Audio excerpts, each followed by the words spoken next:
Labdien, cienījamie kolēģi! Jā, ir prieks jūs atkal redzēt kārtējā pavasara pasākumā.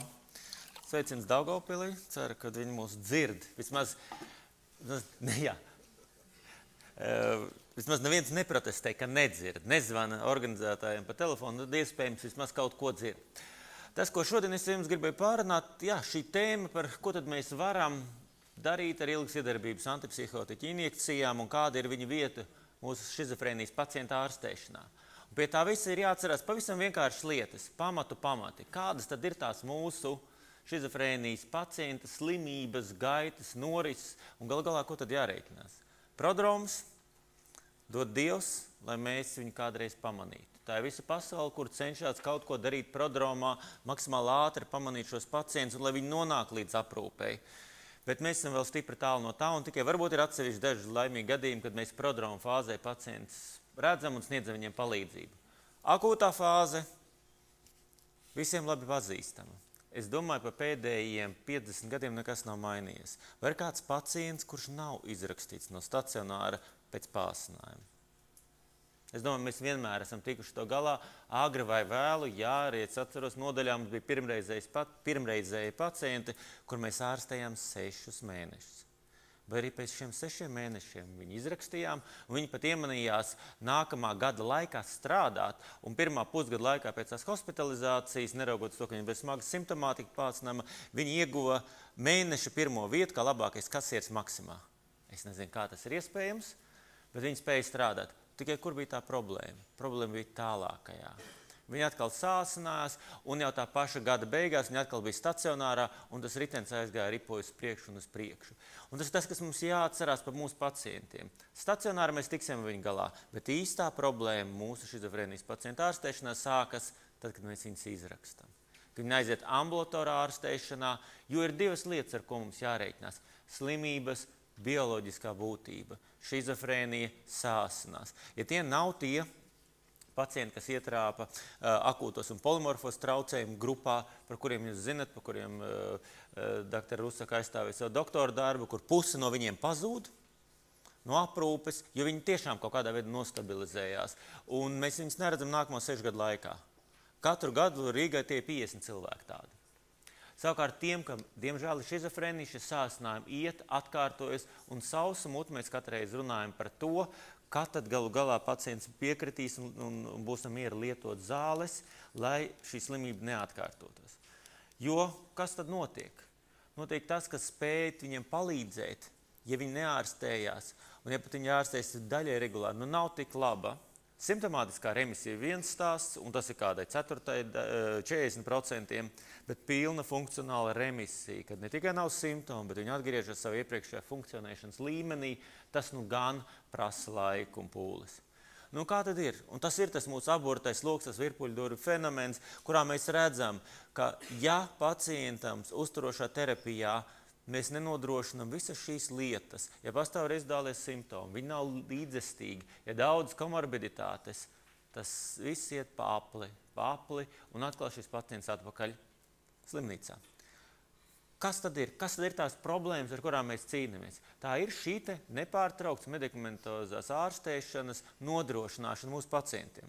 Dr. Stārauts jau pieminēja šos aspektus savā uzstāšanās reizē, dot, nedot medikamentus, bet tas ir viens no lielākiem izaicinājumiem, kas mums ir. Kā to panākt, kā to veicināt, un ļoti daudz dažādu faktoru, kas to ietekmē. Un jūs redzat, 60% no pacientu viņi nav īsti līdzestīgi, un ja tas nenotiek, tas ir tā kā pulkstenis, tā kā bumba ar laika degli. Kādu brīdi atkal viņi būs stacionāra. Un ne tikai kas stacionāra, tas tiešās izmaksas, pat maksā veselības aprūpes sistēma, bet arī pacienta slimības turpmākā gaita. Tad, zinām, mērā mēs tā kā stāvētu krustcelēs, ko darīt? Šai brīdī ārstēties vai nē? Un ja neārstējas, tad šis aiziet pa šo ceļu, visi maksā dubulti. Un, protams, ka tas attiecās ne tikai uz sabiedrību kopumā, bet uz pašu cilvēku pirmām kārtām viņa dzīves kvalitāti. Jo kas notiek, ja cilvēks lieto regulāri medikamentus un ilgstoši, tad tās cerības, ka viņa dzīves kvalitāte uzlabosies, lēnām pakāpeniski ir krietni lielākas. Un to pierāda virkni dažādi pētījumi. Kā viens no lielākiem pētījumiem, kas bija veikts savulaik ambulatorajā aprūpē, SOHO pētījums 10 valstīs, kur ilgtermiņā novērtēja pacientu līdzestību, medikamentozē terapiju, ko viņš lietoja, un tā sauktā health-related quality of life, ar veselības saistītā dzīves kvalitāte. Tad, tādā ziņā domāju tieši par slimību. Un jūs redzat, jo ilgāk ārstēs, jo par to trepīti kāp uz augšu uzlabošanas ziņā. Nu labi, bet kā tad ārstēties? Un šī diskusijas dzirdu joprojām. Es dzirdu joprojām starp mūsu kolēģiem, cienījumiem kolēģiem, nu tad ārstēsim vai neārstēsim? Ārstēsim nepārtraukti, vērstosim ap pārtraukumiem. Un šie paši pētījumi, kas jau redzat pēc gadiem, salīdzinoši sen pētījumi, tad ko darīt? Ja mēs ārstējam nepārtraukti, tas dod labāku efektu. Labi, šie tie bija veci pētījumi. Paskatīsimies pavisam jaunu, 2002. gads. Dažādi veidi, patstāvīga uzturošā terapija, tad ir tā sauktā prodromu bāzētā, tātad vaktējam pirmos simptomus, sācinājuma simptomus, viņi parādās, sākam ārstēt. Vai vienkārši krīzes intervences, nu tad, kad ir slikti, tad kaut ko darām. Un šie pētījumi, tad sistemātiski pētījumi liecina, ka tad, ja ir stabila uzturošā terapija, un šajā brīdī es saku stabila, tas nenozīmē 3-5 medikamenti kaudze, nē. Stabila uzturošā terapija var būt 1-2 tabletes dienā. Arī tas, bet ka kāds kaut ko saņem un regulāri ievēro tas norādījums, tas tomēr pasargā no pārsinājumiem un to apliecina virkni no pētījumiem. Kas notiek, ja cilvēks bija stabils un pēkšņi nolēma, nu labi, nu tad ārstēšu, tad neārstēšu, es pāriešu uz intermitējošo. Un lūk, kas notiek momentāli, kā norājos no trepītes, jau nākošo nedēļu laikā diezgan liels skaits no tiem pacientiem sāsnās. Tātad, nu, ja reiz pacients ir stabils, tad domājam un vērtējam šo stabilitāti tādā ziņā, lai pēc tam mums nebūtu vairāk problēmas. Ko mēs un jūs domājam par līdzstības problēmām? Apmēram 4 gadus atpakaļ šo jautājumus ne tikai tas ir virkni jautājumu, tika uzdots Latvijas psihiatriem. Tas uzdots Latvijā, Baltijā un Eiropas Savienības valstīs. Un tie kopumā 94 no praktizējušiem psihiatriem gandrīz vai puse. No tiem, kas valsts sistēmā strādājuši, tika aptaujāti, un jūs paši domājāt, ka nelīdzestīgi ir 5. daļa, daļai līdzestīgi ir vēl 27%. Mēs varbūt esam drusku optimistiskāk kā mūsu kaimiņi, vismaz šajā ziņā, un vēl drusku optimistiskāk par eiropiešiem, kur uzskata, ka pār pa 50% no pacientiem ir šīs te līdzestības problēmas. Labi, nākamais jautājums tika uzdots, nu, jums ir dažādas stratēģijas, ko jūs izvēlēsieties? Un re, ko tad paši mēs domājam? No piedāvātiem variantiem vispopulārākais bija tomēr šīs ilgas darbības injekcijas. Ar cerību, ka tas varētu kaut kādā veidā palīdzēt. Un šeit mēs esam apmēram līdzīgi domājoši, kā citas valsts nedaudz varbūt vairāk dodam šim priekšroku nekā Eiropas valstis, jo, protams, tur ir pieejams arī citas stratēģijas, ko viņi var pielietot šīs līdzestības uzlabošanai. Nu labi, vai ir vērts? Un ko ir pierādījuši pētījumi tad, kad mēs domājam par šīm ilgas darbības injekcijām jau laiku atpakaļ? Un tas, kas ir bijis gadus daudz atpakaļ, un šeit jūs redzat pēc gadiem, tie ir 70. Kas tas ir? Pirmās paudzes mūsu eļā šķīstošie prolongi, haloperidols, flufenazins un līdzīgie. Un kas tad notiek? Ja tajā laika periodā pamanīja pacientus, kuriem parādās kāda šīs ārstēšanas problēmas, pārceļ uz šiem te medikamentiem, jūs redzat, kā samazinās. Iepriekšējais ārstēšanas periods, cik ilgi pacients ir bijis stacionārā, un pēc tam šie stabiņi viennozīmīgi liecina par to, ka uzsākot stabilu ārstēšanu, jau tajā laikā, jau 70. manīja šīs atšķirības. Kas vēl kāda revolūcija notikusi mūsu terapeitiskās stratēģijās pa visiem šiem gadiem? Un tā ir pasaules virzība, kur redziet, kas notiek ar pirmās paudzes medikamentiem krīt uz leju, jaunās paudzes medikamenti kāp uz augšu, depo saglabā kaut kādu šādu savu noteiktu nišu, bet diezgan stabili. Un tie ir 99. līdz 2000. gads. Bet kas šeit? Jaunās paudzes medikamenti izvirzās priekšplānā. Un tas arī bijis tie aspekti, kāpēc viņi izcīnīs savu vietu ar to, ka viņi spēja piedāvāt pacientiem kaut ko vairāk, ko viņi gribētu saņemt, un ārstiem bija arī vieglāk palīdzēt pacientiem. Kas tad noticis? Protams, ka šīs te medikamentu uzlabotais blakusparādību aspekts, īpaši ekstrapiramidālā simptomātika, ir kaut kas tāds, kas to veicinājis. Jā, ir pieaugusi arī līdzestība par kaut kādiem, relatīvi, ja jūs redzat no 23 līdz gandrīz 40%, tas ir labi un tas arī ir tas aspekts, ka pacienti jaunos medikamentus pieņēma labāk, bet tas nevienmēr atrisināja visu līdz galam. Diskusija turpinās, bet galu galā, tad vai antipsihotiķiem ir kāda jēga? Un diskusijas turpinās, bet arī turpinās datu apkopojums. Burtiski nesen Stefans Laučs, tas ir viens no metaanalīzes karaļiem mūsu laukā. Es nezinu, cik viņš ir metaanalīzes ir veicis. Kopā ar kolēģiem paskatījās visus līdz šim publicētos pētījumus, kur tiek salīdzināti antipsihotiskie līdzekļi pret placebo. Un tādā interesantā modelī, šādā saulītē, ko viņš mēģināja darīt? Viņš mēģināja skatīties pirmkārt, cik daudz ir datu par to, ka kāds pētījums ir veikts, un jo lielāks krāsas šis bumbulis ir, jo vairāk tur ir noteikti pacienti, kas ir saņēmuši šāda veida terapiju. Tā skaitā arī placebo. Un tālāk šo līniju biezumu starp dažādiem apļiem nozīmē, cik ir tieša savstarpēji salīdzinošo pētījumu starp vienu, otru un trešo medikamentu. Un tas ir tāds jauns integratīvs modelis, jo mūsdienās mēs nevaram sagaidīt, ka pilnīgi visi medikamenti tiek tieši salīdzināti ar citiem medikamentiem, jo tiem ir daudz dažādi faktori, kāpēc, piemēram, nesalīdzina tiešā veidā sertindolu ar iloperidonu, ja? Pat taisnu nesalīdzina, tāpēc, ka tam, kompānijām, kas sponsorē pētījumus, tas nav viņu interesēs, viņi to nedara, viņi salīdzina kaut ko biežāko pret populāro, pret references medikamentu. Taču savukārt šāda analīze palīdz izdarīt tos pastarpinātos secinājumus, kā tad šie medikamenti savā starpā atšķirās un kas Laučam sanāca. Tad pirmām kārtām neviens no šiem stabiņiem neskar nulles līniju. Tas nozīmē, ka visi antipsihotiķi strādā. Un ja kāds vēl pēc šādas metaanalīzes mēģina pateikt, ka antipsihotiskiem līdzekļiem šizofrēnijas pacienta ārstēšana nav nozīmes, tad tas, ko viņš domā, tad tam nav nozīmes, jo šie pētījumi pārāk nopietni, lai apšaubītu vispārēju efektivitāti. Un te parādās kaut kādas nianses, ka tomēr tie medikamenti nedaudz dažādāk, kaut kur atšķirās. Jā, piemēram, skatās klozapīns, viens no efektīvākiem medikamenti. Jā, viņš ir efektīvs noteiktā pacienta populācijā, bet arī visu pāri izrietošo, kas nāk viņam līdzi. Un te jūs redzat, kā medikamenti sarindojas. Kas mūs interesē un arī saistībā ar palīdzību pacienti. Kā tad ar EPS?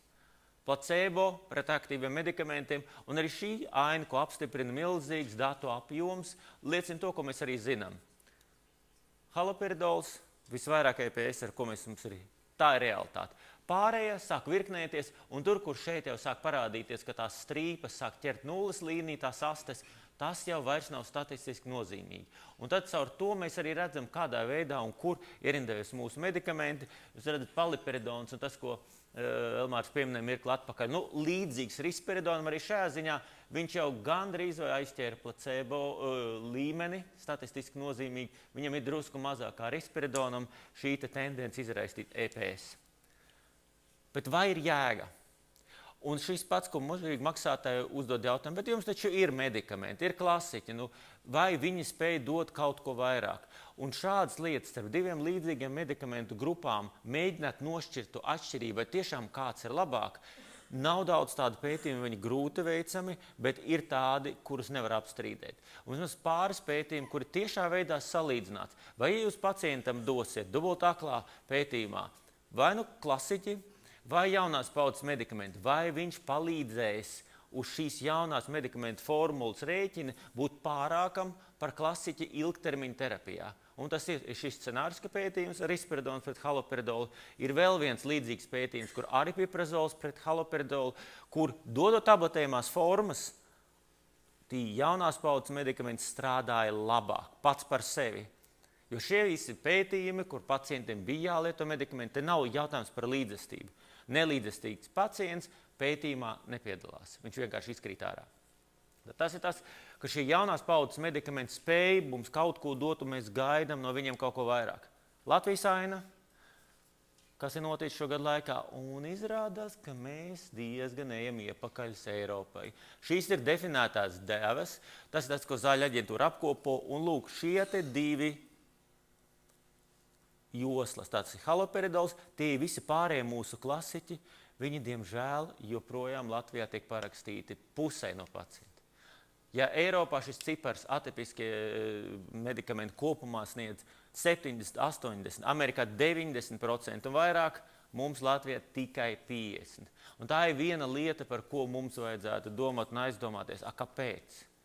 Un te sāks no otras puses, mums ir ģenēriskie medikamenti, un kā tās cenas krīt. Mēs esam, kolēģi, ietaupījuši NVD miljonus pa šo te laiku. Miljonus. Tad jautājums, kāda vēl un pēc mēs to darām? Jo es par to burkšķu visu laiku. Ja, ar vienu cienījamo kolēģi, kas sēž mūsu auditorijā, kad viņš bija citā frontes līnijā, es visu laiku par to karoju. Atdodiet mums mūsu naudu. Mēs ietaupam, un kur paliek mūsu ietaupījums? Viņš aiziet kādam citam, kuram vai nu skaļāka balss, vai kuram vienkārši vairāk vajag. Nē, kolēģi, aizmirstam pa limitiem. Tērējam, cik varam. Ja? Un lai pēc tam domā, ko mums darīt. Jo mēs joprojām esam tā kā Eiropa tajos 90. Mēs iepaliekam 10-15 gadus tajā, kādā veidā mēs ārstējam finansējumu ziņā. Ne finansējumu, bet, teiksim, pieeja uz tiem medikamentiem. Bet tur, kur vajag un to, ko vajag. Protams, ja es redzēšu, ka kolēģi tur izdomās kombinēt 2 atipiskos, 3 atipiskos neirolipcinam pacientiem, tad es viņam stipri uzdošu jautājumu, ko tu dari? Ja, ko tu dari un ko tu ārstē galu galā? Bet ir jādomā, kam vajag un cik daudz. Tad kā tad ir? Kāpēc tad bija tik daudz, un mēs runājam par šo te? Ir jaunās paudzes medikamenti, bet līdzestības problēma reālajā praksē joprojām pastāv kā problēma. Pirmie, kurš bija? Dekanāts bija kurā gadā? Vai sen? 70. ir dekanāts. Atipiskie parādās sintezēts 84. gadā risperidons, reģistrēts 90. gadu sākumā. Ko tad zinātnieki dara? Ko viņi nevar uztaisīt? Normāli prolongu, paņem eļļas burciņu, ieliek kādu to vielu, bet kur ir tā problēma? Šie jaunās paudzes medikamenti, kā arī normāli, viņam vajadzētu būt lielākā daļa ir ūdenī šķīstoši. Un līdz ar to izveidot stabilu savienojumu, kas lēnām sadalās, nevarēja. Un Janssen kompānija cīnījās ar šo te problēmu ilgstoši, līdz viņiem izdevās ar kosmiskām tehnoloģijām, atceraties risperidona konsta stāstu, sapakot risperidona aktīvas molekulas biopolimēra mikrogranulās. Iedomājieties, mikrobumbiņas no polimēra uztaisīts, kurās ir sapildīts ar rispelepta molekulām, un tad tāds mikrobumbiņas ievada kāda muskulī. Un tā bija Eurika. Un tad Jansens priecājās 90. gadu beigās, 2000. sākumā. Mums ir pirmais ilgstošās darbības medikaments. Mēs priecājamies līdzi. Kas viņam labākais sanāca? Sanāca, ka, lūk, dari, ko gribi, ir šīm injekcijām bija latentā fāze. 2 līdz 3 nedēļas no pirmās injekcijas, ka vienkārši šis medikaments vēl nenonāk asins plazmā, tāpēc, ka viņš lēnām muskulī sadalās, ka taisa atkārtotas injekcijas, kas bija jāveic ik 2 nedēļas, kas, ja jūs atcerat, jūs nepiedalījāties, šis medikaments bija jāpārvedās speciālās augstuma somās, bija tā kā donoriem. Bija no leduskapja, speciālā saldējumā somiņā, līdz nākošam leduskapim, līdz pacientam, tur bija jājauc, jāatšķiet un tā tālāk, to visu mēs darījām, panācam šādu plazmas līmeni. Ko tas deva? Tas deva, ja mēs salīdzinām viņu ar perorālo risperidonu, kura līmeņš šādā veidā svārstās cilvēka asins plazmā, izdevās iegūt lūk šādu stabilu plazmas koncentrāciju pēc kāda laika un nogriezt visas šīs virsiņas, kas nozīmē blakus parādības no citiem. Tas bija stāsts par konstu, mēs priecājamies, mēs cerējām, to parādīja arī pētījumu, ja salīdzina perorālo risperidonu ilgstošas darbības, uzreiz redziet blakus parādības mazāk. EPS mazāk, un tas viss saistībā ar to, ka viņam ievedas forma bija savādāk, un vienlaicīgi arī tas nemaz nerunāsim par līdzestības jautājumiem. Ko tas nozīmē? Tas nozīmē arī ietaupījums. Hospitalizācijas, izmaksas, cenas krit uz leju. Tie bija pētījumi, ko pierādīja un publicēja 2003. gadā. Mēs gājām tajā brīdī solis solī pasauli, jo mēs arī piedalījāmies tajās pētījumos. Pirmais pētījums bija Stormy, kurā mēs piedalījāmies. Tie bija 34 pacienti tajā laika posmā, kas Latvijā saņēma šos medikamentus. Viņiem bija noteikums, ka vismaz iepriekšējos 2 gados viņi bija ārstējušies stacionārā, nomainījām, ja tā terapija nebija efektīva. Un kas sanāca? Tajā pētījuma ietvaros gandrīz gadu vidēji pacienti lieto šo medikamentu. Jau tajā laikā mums bija pieredze, kas notika. 75% no tiem vairs nenokļuva stacionārā. Un tajā laika periodā tātad bija gāja tās kopējas starptautiskais pētījums. Mēs atļāvāmies izdarīt kaut ko tādu, ko varbūt ne īsti drīkst. Ja, es vienkārši paskaitīju, kā tad ir ar mūsu hospitalizācijas rādītājiem. Un 2005. gadā bija šis posters, kas tika prezentēts Amerikas psihiatru kongresā, kur mēs bijām arī vieni no pirmajiem Eiropā, kam bija šādi dati. Hospitalizācijas skaits 34 pacientu grupā, pirms pēc, gultas dienas, drastisks kritums. Un kas pat tajā laikā, 10 gadus atpakaļ, to visu sareiķinot, tās bija farmakoekonomiski izdevīgi uz tiešajām izmaksām. Tiešās izmaksas nenozīmē kaut kādu sociālu labumu, ne, vienkārši, cik bija pirms slimnīcā, cik bija pēc slimnīcā. Tie dati iegūti, mēģinājumi prezentēt tā laika maksātājiem, viņiem bija cits viedoklis, un likumdošana neļāva. Un tāpēc šis sapni mēs izsapņojām, kas mums atlika, tikai turpināt aktīvi piedalīties starptautiskos pētījumos. Tam nākošais sekoja Konstatra pētījums, kur tika salīdzināts konsta pret perorālo kataepīnu un skatīties uz pāsinājumiem, kurš labāk noturās. Atkal Latvijas starp līderu valstīm, kas iekļauj pacientus, mums bija 21 pacients, pētījums liecināja līdzīgi. Tomēr prolongam ir priekšrocības attiecībā uz rehospitalizāciju. Un šie dati atkal ir publicēti, un man arī bija gods būt viena no līdzautoriem. Kas tad ir? Nu, bet kāpēc tad vajag šādu? Kāda ir tas pamatojums, un vai tiešām tas sevi attaisno? Vai mums vajag šīs garas iedarbības injekcijas? Šeit Leučam Stefanam pievienojas klāt viņa sieva Klaudija, tātad Leučs klans, kas arī taisa metaanalīzes, mēģinot apkopot šos te datus un skatīties, nu kā tad īsti ir. Vai tad tās garas iedarbības injekcijas ir labākas vai nē? Šajā metaanalīzē, kas publicēta dažus gadus atpakaļ, ir skatīts gan jaunās, gan vecās paaudzes medikamenti, kas vēl ir būtiski. Pamatā tie ir ambulatori pacienti. Tie pacienti un tā pacientu populācija, kurā visvairāk var gūt kaut kādu ieguvumu attiecībā uz ārstēšanas stabilizēšanu. Jo, ja viņš ir stacionārā, viņš tāpat stacionārā, tikai viņš saņem tablešu vietā, viņš saņem prolongu.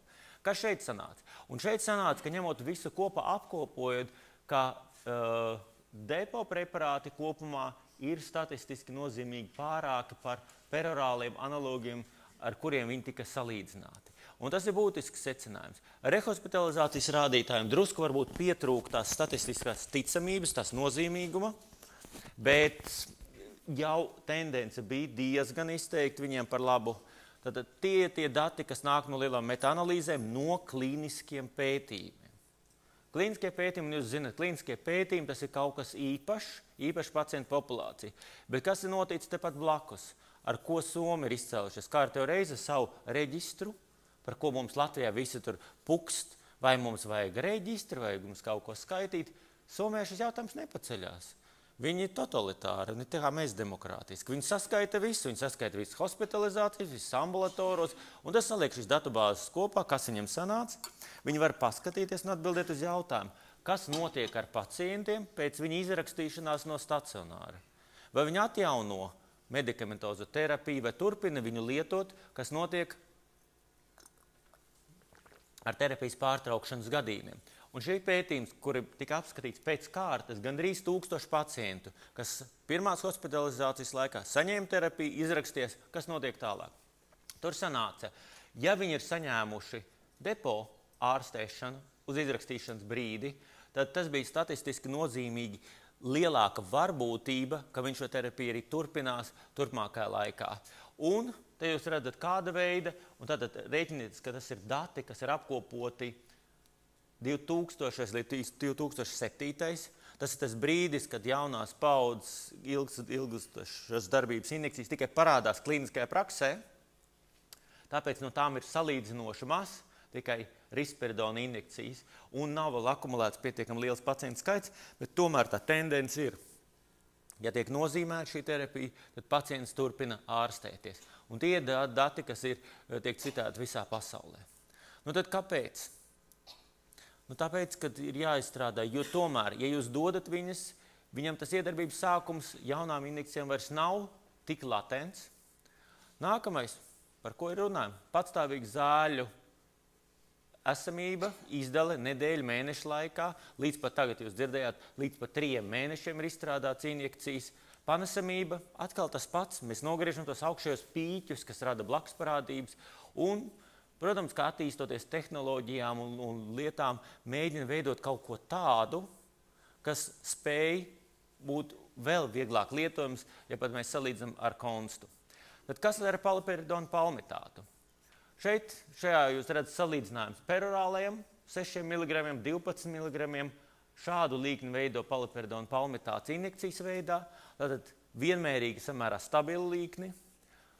Pārskriešu pāri dažiem no pētījumiem, jo es domāju, ka šaubas nav. Reģistrācijas pētījumi prasa salīdzināt ar placebo. Nabaga pacienti, kas saņem placebo, jūs redzat, kas notiek. Viņi sāsinās ļoti ātri. Redziet, apmēram jau kaut kāda 3 mēnešu laikā pusi no pacientiem jau ir atpakaļ pāsinājumā, tāpēc, ka viņi tika placebo grupā. Tātad šis pētījums, pirmais reģistrācijas pētījums apstiprina liels pacientu skaits, kas, protams, mūs interesē. Labi, tas ir salīdzinot ar placebo. Kā ir ar aktīvām vielām? Šeit salīdzinošais pētījums ir starp konstu un paliperidonu palmitātu. Kas tur notiek? Pirmkārt, jau interesē tā akūtā fāze, jo konstai, jūs zināt, pirmās 3 nedēļas klātie jādod perorālo terapiju. Tāpēc, ka viņi vēl ir tas latentais periods un ir visas šīs īpatnības. Paliperidonam bez šīs papildus terapijas tiek nodrošināts stabils līmenis asins plazmā, terapeitiskā efektivitāte iet roku rokā. Un tas, principā, neizbrīna, jo galu galā tie ir ļoti tuvu stāvošas molekulas, viena otrai, un vienkārši viena tiek injicēta monoterapijas veidā bez kaut kādas papildus terapijas. Tad kāda tad ir šīs nianses un atšķirības starp to, kas ir mūsu arsenālā uz doto brīdi un uz ko mēs varam skatīties, kas ir tuvākajā reģionā? Tātad paliperidona palmitāts, konsta, olanzapīna pamāts, ja tas ir zipathera un mūsu klasika. Tad būtiskākā atšķirība, lūk, ir šis pirmais. Un tas eļļas šķīdums ir tas, kādēļ varbūt dažiem pacientiem nav patikušas šīs prolonga terapijas, tie ir sacietējumi līdz pat abscesiem, kas veidojas dodot klasiskos. Un otrs, ja, šis eļļas šķīdums bija tas, kas arī it kā no vienas puses labi, vienkārši veidojums, bet tas, ko nevarēja panākt visām šīm terapijām. Katra no viņām atšķirās ar savām niansēm. Konstai, protams, ir latentais periods papildus terapija. Olanzapīnam ir dažādas devas, un tur jāspēj uzreiz notrāpīt, kuru pareizo es darbošos un sākšu. Savukārt paliperidonam, par kuru es stāstīsim vēlāk, ir pirmo nedēļu tāda devas literācijas fāze, lai gan es pieminēšu jums dažas nianses drusku vēlāk, kā tad ir ar to devas kāpināšanas stratēģiju mūsu personiskā pieredzē. Būtiskākās atšķirības. Vienreiz mēnesi, ik 2 nedēļas, šeit ir jāskatās, ar prolongu jums atceraties to stāstu. Flufenizinam kādreiz 2 reizes, haloperidolam 4 nedēļas, kādreiz varbūt jāpastiep vēl ilgāk. Ir šīs dažādas veidi. Kas vēl? Parādās atšķirības, tātad, kur var administrēt? Nu, es nezinu, jā, varbūt kādam deltveida muskuli īsti nepatīk, nav parocīgi, bet ir pacienti, kuriem mēs redzējām arī pētījumā, kas man beigās prasīja, negribēja, lai es viņam gluteus muskuli inicēju, pastāvīgi vēlējās deltveida muskulī. Viņam patika, paceļ kreklu, iešpricē augšdēlumā, jā, visa labi, vienu otru roku mainot un nekādas sacietiem tur īsti nebija redzams. Šie pārējās pārsvarā ir domātas gluteālā, kas vēl? Kādā veidā ir sagatavots. Konstai viena no sāpēm augstuma ķēde, par kuru bija jāzver un jāparakstās ar asinīm, pirmkārt sākot no vairumtirgotājiem, aptiekām, ka nedrīkst viņš nokrist zem kaut kādas noteiktas temperatūras, šis viss komplektiņš, un atšķaidīšana. Tur bija jāņem, jāpilda, jāšķaida, jāsakrata, jāievelk, tas viss bija jādara, dubultās adatas. Šeit pilns šļirts. Glabājam istabas temperatūrā, pacients atnāk, paņemam, attaisam, inicējam, izmetam. Tas ir tas, kā viņi savā starpā atšķirās. Nu tad, kas tad vēl pēdējais? Mēs arī šeit esam bijuši klāt pie cita pētījuma, kurš ir saucās PalmFlex. Jo viss, kas notika līdz šim, tie visi pētījumi bija standarta, izolētā, īpašā populācija. Šeit kompānijas saprata, ka viņi grib kaut ko, kas ir maksimāli tuvināts reālai dzīvei. Un šis bija atklātais pētījums, kurā paliperidona palmitāta elastīgas devas tika pārbaudīts pacienta grupā, kam iepriekšējā terapija vai nu nebija pietiekami efektīva, vai bija blakus parādības, vai pacients vēlēs mainīt terapiju. Un te iekļaujot vairāk kā 1000 pacientu, tie pacienti tika sadalīti vairākās grupās. Pirmkārt, grupa neakūti pacienti, kas pāriet no perorālās terapijas. Ko nozīmē neakūta? Nu, tas nozīmē tie, kas ir ambulatori, bet nav jāhospitalizē, kam ir kaut kāda simptomātika. Tad bija grupa pacientiem, kas tika pārslēgti no prolonga, tā ir tā sauktā B grupa, un C grupa akūti pacienti. No akūti pacienti tas nav mūsu sapratnē. Mūsu sapratnē akūtais pacientam ir jābūt nodaļā un uzrauguma palātā. Akūti pacienti, kas ir pietiekami simptomātiski, bet kas turās ambulatori, jo šie pacienti lielākā daļa bija ambulatori. Tad kā tad bija? A grupa. Kā šiem pacientiem? Pirmām kārtām, kam es uzreiz gribēju pievērst jūsu uzmanību, lai jūs saprastu, ka tas ir tuvu reālai dzīvei. Jā, vīrieši, paranoīdā šizofrēnija pārsvarā, jā. Lūk, pacienti ar vairāk kā vienu komorbiditāti. Un tas ir tas, kur citur pētījumos slēdz šāds pacients ārā. Tas ir gan somātiskas saslimšanas pirmām kārtām, dažāda veida rakstura, gan arī psihiski traucējumi vai kaut kāda vēl papildus. Tātad diezgan lielai daļai, 62. Tā skaitā arī atkarības varēja būt. Nu, ja viņš, protams, nav nedzer un nav akūti nežūpo, bet ir bijušas kaut kāds atkarība problēmas, arī šie pacienti varēja tikt iekļaut šajā pētījumā. Lūk, iepriekšējās hospitalizācijas. Pievērsiet lūdzu uzmanību tam. Tātad tikai 19% bija tādi, kuriem šī bija pirmā reize. Lielākai daļai 1 līdz 3 un vairāk epizodes. Kas notika ar PANS?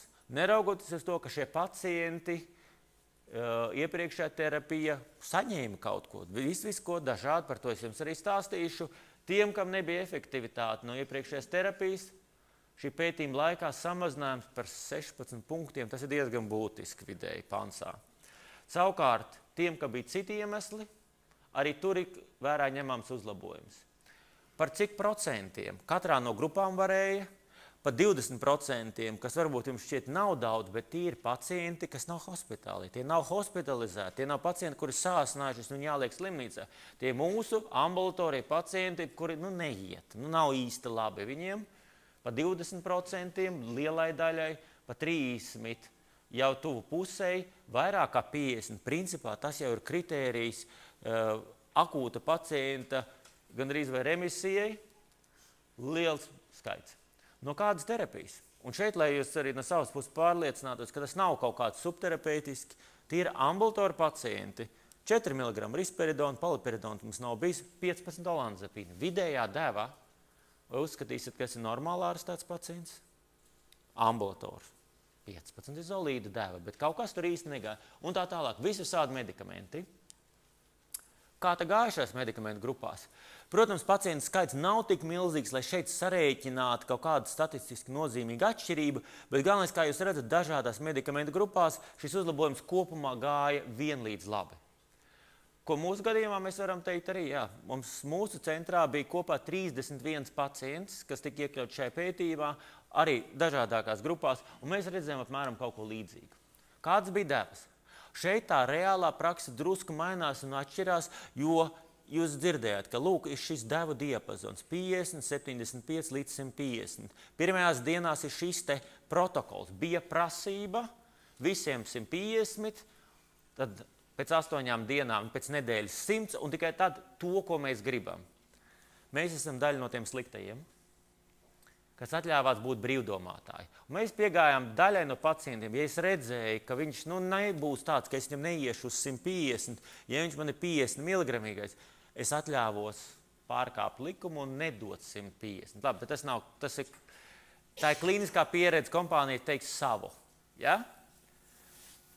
Bet neviens no viņiem nesāsinājās tajā fāzē, kad viņš saņem šeit nevis šo standarta repu, bet mūsu pielāgoto, ko mēs domājam, vai 100 vai mazāk. Tā kā tas arī praksa pierādīs. Jā, ir prasība šo te darīt. Bet, ja pacients mums būs šajā deva diapazonā, kur mēs domājam par uzturošo terapiju, vai mēs vienmēr uzkāpsim tik augstu, viena iemesla dēļ ekstrapiramidālās blakus parādības, jā, lai nebūtu un neprovocētu. Mēs īsti neredzējām, dzīve pierādīs. Bet kas ir svarīgi, lūk, šie 100 mg vidējā deva. Tātad tā reālā praksa ir, kad mazākai daļai būs 50, bet lūk, pacienti kaut kur ap šīm devām grozīsies, tā reālajā praksē, ko es varu sagaidīt, neko sanāks. Kas vēl šajā brīdī bija viņiem pieminēts, kā viņa uzlabojas viņa funkcionēšana šī perioda laikā, un arī funkcionēšana tiem, kam tā funkcionēšana bija diezgan labā līmenī, pieaug tas procents. Kā blakus parādībām, pārsteidzoši, salīdzinoši nedaudz. Ja sāpes injekcijas vietā tikai 12%, bezmiegs, tad tas kaut un trauksme. Neko īpaši diži mēs neredzējām. Protams, jāatcerās, ka paliperidons ir risperidona aktīvais metabolīts. Ir kādam pacientam, ja jūs tomēr pamanīsiet tādus menstruālā cikla traucējumus, amenoreju vai šādas parādības, jāatcerās, ka viņš arī ir medikaments, kas var ietekmēt prolaktīnu, vienkārši tam pievērst uzmanību un atbilstoši rīkoties, ja vajag.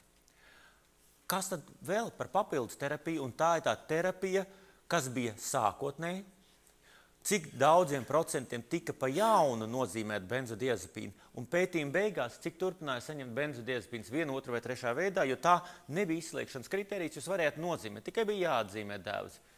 Nebūtu netik milzīgi. Antiholinerģiskie līdzekļi, redziet, kā smuka nokāpa lejā uz tuvu 8%. Kas notika prolongu grupā? Arī tāda bija. Kopumā bija vairāk kā 200 pacienti, 210 pacienti prolongu grupā.